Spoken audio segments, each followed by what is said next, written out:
Hi, I'm Kylie Anne Neal, founder of Kan Culture, and welcome to Kan Talk Kulture. In this podcast, I sit down with some of Australia's most progressive founders and CEOs to explore the heart of their company cultures, what drives them, what they value, and what it's really like to work for the companies they lead. You'll also find occasional episodes packed with practical HR insights to help you build safer, stronger, and more trusted workplaces. So whether you're a new team member getting to know your workplace, curious about creating remarkable company cultures, or just wanting to know more about implementing HR best practice, you're in the right place. Let's dive in. Welcome back to the Kan Talk Kulture podcast. I'm Kylie Neal, and today I would like to talk about something that happens in every single organisation every single day. And yet almost none of them have a coherent framework for addressing it. I want to talk about stress. And I'm not talking about the self-help version of stress, not the have you tried meditation version. I want to talk about the real thing, the neurobiological, the psychosomatic, the organizational phenomenon that is quietly shaping performance, retention, relationships, and culture in your business right now.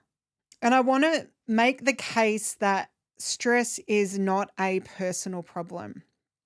It's actually an organizational data point, and most leaders don't know how to read it. Stress is a language in your workplace. But before we get into the organizational side of this, I want to reframe how we think about stress physiologically. Because most of us have been taught that stress is an enemy, that stress is something to be managed, that it's negative, that it's reduced, and that we should ideally eliminate it. But the truth is more interesting. Stress is actually a communication system.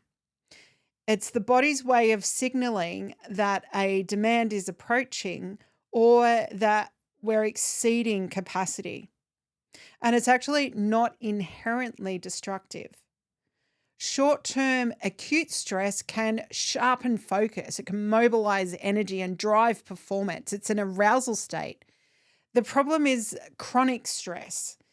And that's the kind of stress that's sustained and unresolved and often invisible within organizations. The American Psychological Association distinguishes between acute stress, which is brief and recoverable, and chronic stress, which activates sustained cortisol release. Chronically elevated cortisol is associated with impaired memory consolidation, reduced immune function, disrupted sleep architecture, and prefrontal cortex thinning, the very region responsible for planning, for impulse control, and complex decision making. So that last point is really worth sitting with. Chronic stress literally reshapes the brain away from the capacities we need most in leadership. And yet, in most organizations, chronic stress is the wallpaper. It's just what it feels like to work here. And here's what I want leaders to understand. Most employees will not tell you that they're chronically stressed. Not directly. Because in most organizations, saying this is unsustainable is interpreted as a performance issue or a commitment issue.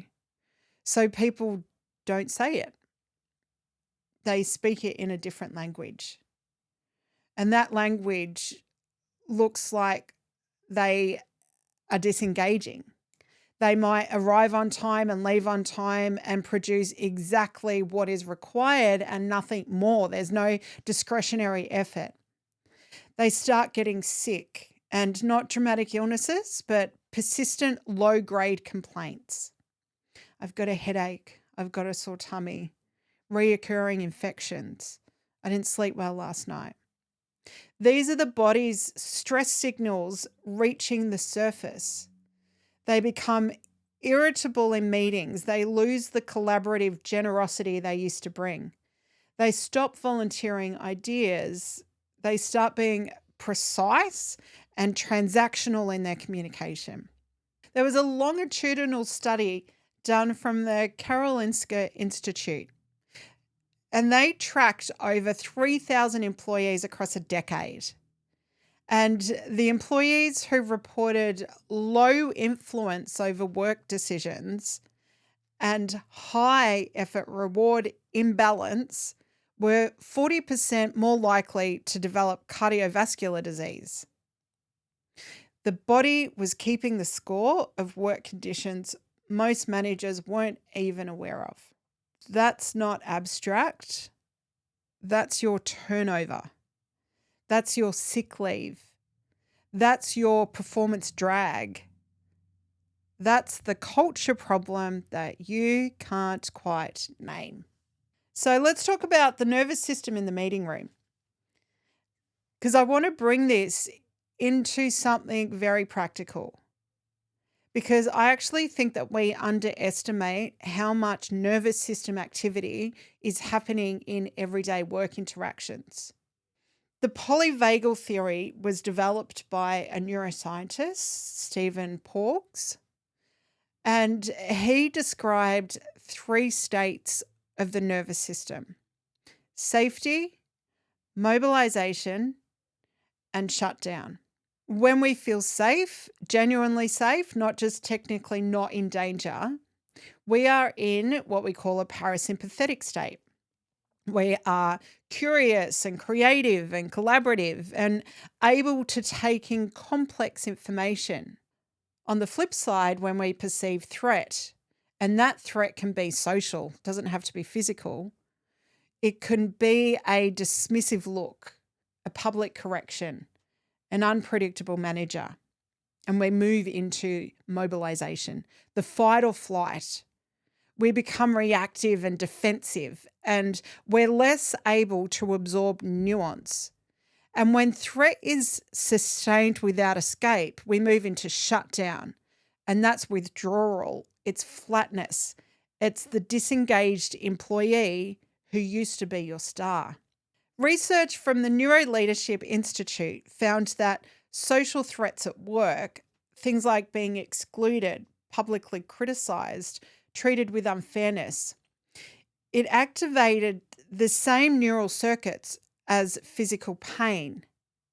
The brain does not meaningfully distinguish between being physically hurt and being socially humiliated. Both are threats. So when a manager publicly undermines someone in a meeting, even casually or in jest, they're not just causing awkwardness in the moment. They're triggering a threat response that will shape that person's nervous system behavior for the rest of the day and possibly longer. So what can leaders actually do? I believe that the organizations that get this right are not necessarily doing elaborate wellness programs. They're actually doing something more fundamental. They're building the conditions for the nervous system to return to safety. And that means predictability. The nervous system relaxes when it knows what to expect. Clear communication, consistent behavior from leadership, honest conversations about direction, cognitive dissonance in leaders. These aren't just management best practice. They are literally regulating your people's stress response. It means agency. And research consistently shows that the perception of control over one's work is one of the most powerful buffers against chronic stress. This is not about giving everyone veto power. It's about creating meaningful input. It's about the difference between here's the decision and here's the context, here's our constraints. What do you see that we might be missing? I'm a strengths practitioner, and a Gallup analysis of 2.7 million employees across 100,000 teams found that employees who reported having a best friend at work were 7 times more likely to be engaged. They've got social safety and genuine connection. And that creates a physiological stress buffer. It's not a perk. It's an operational necessity. And it means leaders who can regulate their own nervous system, because nervous systems are actually contagious. If you walk into a room of dysregulated, anxious, reactive pressure, that transmits. But if you walk in grounded and present, that actually transmits too. So the emotional tone of an organization almost always follows from the top. So let me leave you with this. The stress in your organization is not a secret. Your people's bodies are announcing it every single day. They're announcing it in the sick days. They're announcing it in the disengagement. They're announcing it in the really transactional conversations. The subtle withdrawal from people who used to lean in. So the question is whether you have the vocabulary to read it and whether you're willing to build organizations that treat stress as information rather than weakness. This is culture leadership. This is the work. Thanks for listening. Now, this is a really, really big topic when we start to talk about how regulated or dysregulated our nervous systems are. And it's something that I am deeply passionate about.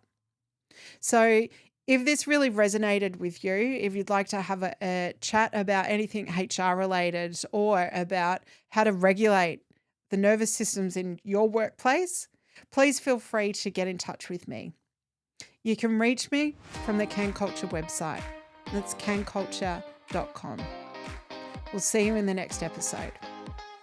Thanks for joining me on Kan Talk Culture. I'm Kylie Anne Neal. I hope today's episode gave you a clearer view into the values driving your workplace or sparked new ideas about building a remarkable company culture. If you're a founder or CEO interested in sharing your culture story, or if you're looking to build a safer, stronger, and more trusted workplace, let's connect. Visit canculture.com. That's KANKULTURE.com to learn more. Please hit that subscribe button to hear more real conversations with founders and CEOs and hands-on episodes full of people-first culture advice. I look forward to connecting with you on our next episode.